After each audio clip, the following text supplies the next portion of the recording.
Flexibility, or rather inflexibility, is what people dislike, right?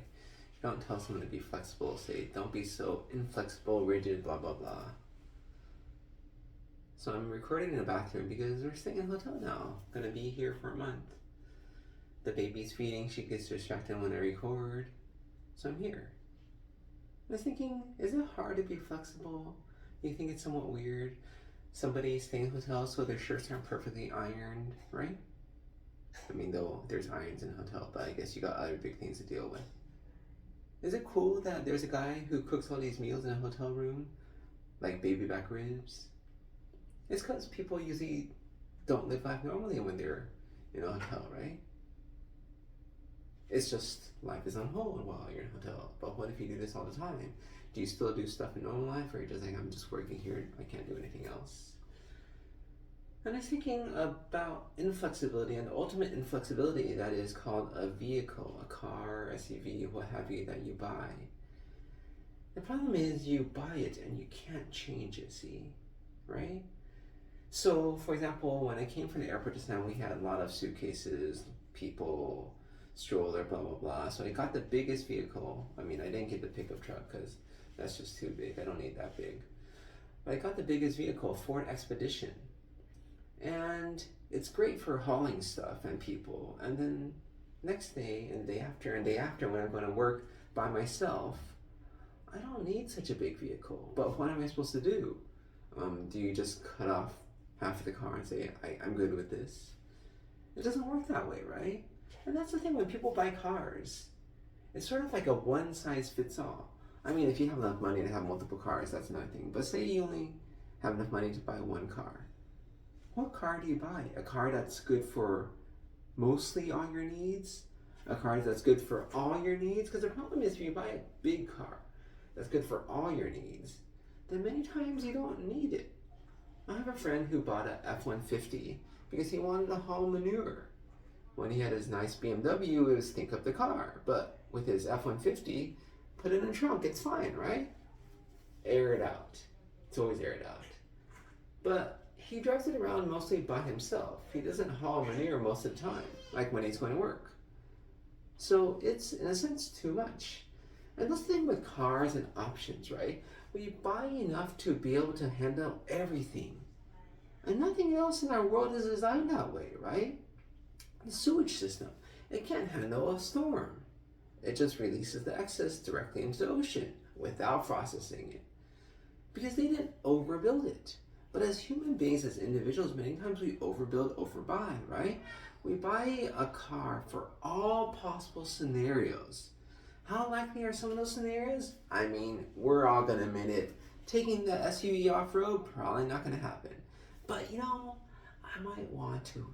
Who knows, next year I might pick up off-roading, right? But that's the thing with this idea of flexibility or inflexibility, right? So who's actually the flexible one? The one who buys an oversized car just in case they might need this a few times a year?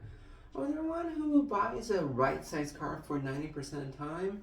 They're just going to rent or borrow somebody else's car for the remainder 10. What's flexibility? What is inflexibility, right? How do you deal with inflexibility? How do you deal with life and be more flexible, right? I think that's the thing, right? We're taught to be prepared. You gotta prepare for this, you gotta prepare for that. Preparation is number one. In the medical field, an ounce of prevention is worth a pound of cure, right? Even people who aren't medical know about that. I think Ben Franklin said that.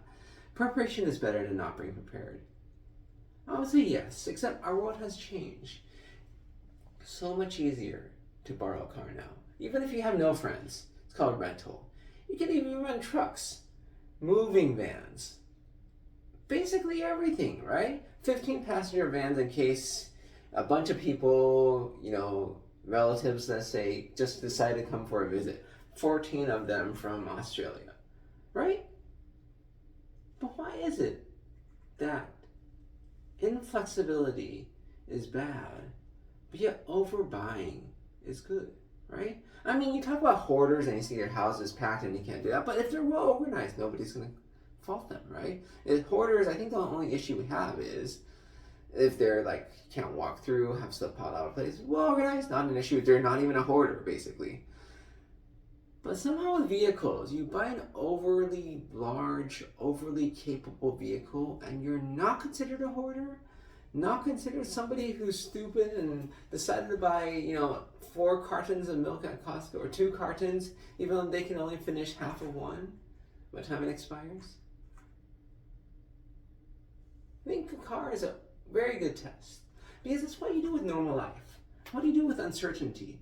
How do you handle it, right? I think flexibility is having to accept or accepting some level of uncertainty and just saying, that's fine.